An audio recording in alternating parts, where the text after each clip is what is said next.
नमस्कार, मी सिद्धेश ताकवले आणि आपण पाहता जय महाराष्ट्र बुलेटिन मध्ये आपल्या सगळ्यांचं स्वागत। बुलेटिनच्या सुरुवातीलाच बातमी आहे गडचिरोलीमधून। गडचिरोलीतील आश्रमशाळा सर्पदंश प्रकरणी सरकारकडून आता कारवाईचा बडगा उगारण्यात आलाय। संबंधित आश्रमशाळेचा परवाना कायमस्वरूपी रद्द करण्याची मागणी आता या निमित्तानं करण्यात आली आणि असे आदेशही आता काढलेले आहेत। आश्रमशाळा प्रकरणी मुख्यमंत्री देवेंद्र फडणवीसांनी संताप व्यक्त केलाय। आश्रमशाळेची तपासणी करणाऱ्यांना निलंबित करण्याचे आदेश सुद्धा मुख्यमंत्र्यांनी दिलेत।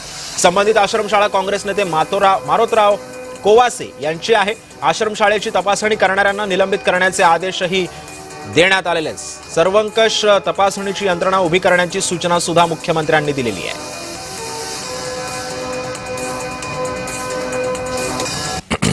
या ज्या आश्रमशाळेमध्ये 3 मुली मृत्युमुखी पावल्या सर्पदंशामुळे जे तपासणी अधिकारी तिथे तपासणी करायला पाहिजेत, जे नियम आहे त्या नियमाप्रमाणे आश्रमशाळा चालल्या पाहिजे।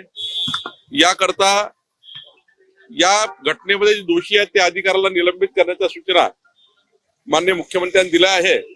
माननीय आदिवासी विभागाचे मंत्री अशोक उईकेजी आता पुढची कारवाई करतील, पण कडक कारवाई करा।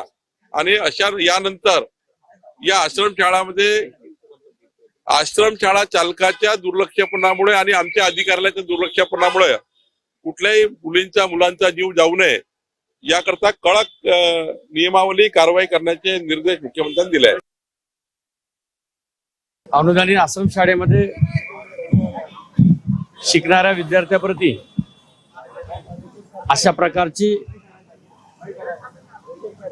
प्रकारचं दुर्लक्ष होत जे आहे ते योग्य नाही। 100% यानंतर अनुदानित आश्रमशाळेमध्ये शिकणाऱ्या विद्यार्थ्यांना योग्य ते न्याय देण्याचा सरकार प्रयत्न करेल।